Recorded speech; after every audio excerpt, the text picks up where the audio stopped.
दर्शकवृन्द नमस्कार। गत महिना सुनको भावले सबै पुराना कीर्तिमान भङ्ग गर्यो। अन्तर्राष्ट्रिय बजारमा यसको भाव प्रति आंश करिब 28 ग्राम $2000 भन्दा माथि पुग्यो। हुन त यो भाव सुन व्यापारीका कारण पुगेको थियो, तर प्रश्न के उठेको छ भने संसारका खानीमा कति सुन बाँकी छ र त्यो कहिले सकिन्छ। सुनको माग एउटा लगानीको रूपमा, हैसियतको प्रगतिको रूपमा तथा कयौं विद्युतीय उपकरणका मुख्य पाटपूर्जाको रूपमा बढिरहेको छ। तर त्यो असीमित वस्तु होइन। एउटा बेला आउनेछ जब सबै सुनखानी रेत्तिनेछन्। अस्ट्रेलियामा लाखौं डलर पर्ने सुन भएका चट्टान विमानको शौचालयमा लुकाएर ल्याइन्थ्यो। धेरै उत्खनन विज्ञहरूले उच्च उत्खनन बिन्दुको कुरा गर्छन्। जब कुनै एक वर्षमा उत्खनन गर्न सकिने उच्चतम परिमाणमा सुन झिकिन्छ, कतिपयको विश्वास छ संसार त्यो बिन्दुमा पुगिसकेको छ। सन् 2019 मा सुनखानीको कुल उत्पादन 3500 टन पुगेको, जुन सन् 2018 मा 1% कम रहेको विश्व सुन परिषदले जनाएको छ। त्यो वर्ष सन् 2008 मा यता पहिलो पटक उत्पादनमा अघिल्लो वर्षभन्दा कमी आएको थियो। आगामी वर्षहरूमा खानीबाट सुन उत्खननमा केही कमी आए पनि उच्चतम बिन्दुमै पुगिसकेको भन्न अलि चाँडो हुने मन्त्री परिषदका परिवक्ता ह्याना ब्रान्ड स्टेटरले बताए। उच्चतम बिन्दुमा पुगे पनि त्यसको केही वर्षसम्म सुनको वार्षिक उत्पादनमा नाटकीय गिरावट नआउने विज्ञहरू ठान्छन्।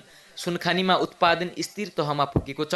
अब सम्भवतः घट्दै जानेछ, तर नाटकीय गिरावट हुने छैन। मेन्डेलेन्ट.com का रस न्याटन भन्छन्।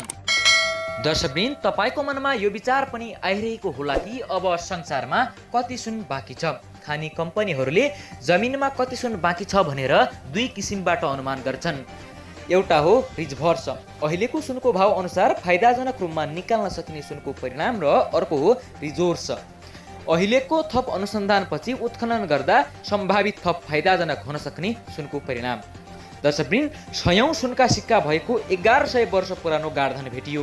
प्रहरीको भेषमा जब 3 करोड डलर बराबरको सन लुटियो। रिजोर्स भन्दा सुनको भाव रिजर्भर्सले हिसाब निकाल्न सजिलो छ। अमेरिकी भौगर्भिक सर्वेले गरेको हालको अनुमान अनुसार सुनको रिजर्भर्सको परिणाम 50,000 टन रहेको छ। अहिलेसम्म संसारले 1,90,000 टन सुनको उत्खनन गरिसकेको छ, अर्थात् लगभग 20% सुन बाँकी छ। तर यो परिणाम परिवर्तनशील हुने गर्छ।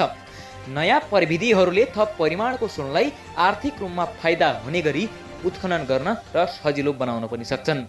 रोबोटिक तथा आर्टिफिसियल इन्टेलिजेन्सको प्रयोग गरेर उत्खनन प्रक्रिया परिष्कृत गरेर त्यसको लागत घटाइदिन सक्छ।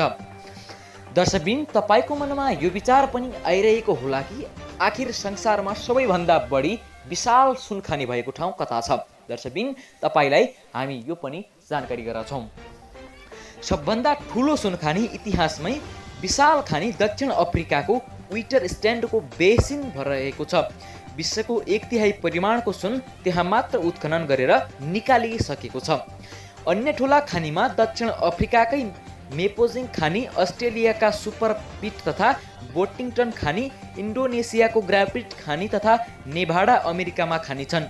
अहिले विश्वमा सबभन्दा धेरै सुन उत्खनन गर्ने मुलुक चीन हो भने क्यानाडा, रुस तथा पेरु पनि उत्पादक हुन्।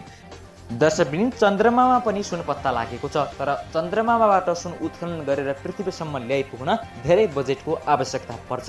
त्यसैले यो अहिलेको अवस्थामा सम्भव छैन। आशा गरौँ भविष्यको दुनियाँमा यो पनि सम्भव हुनेछ। साथै एन्टार्क्टिका महादेशमा पनि केही सुनखानी रहेको बताइन्छ। त्यहाँबाट पनि उत्खनन गर्न अत्यन्तै महँगो पर्छ। म्यानमारका खानीमा ज्यान जोखिममा राखेर पनि बहुमूल्य रत्नको खोजी गरिन्छ। समुद्रको पिँधमा समेत सुन छरिएर रहेको हुन्छ, तर त्यो निकाल्नु पनि अति नै महँगो पर्छ।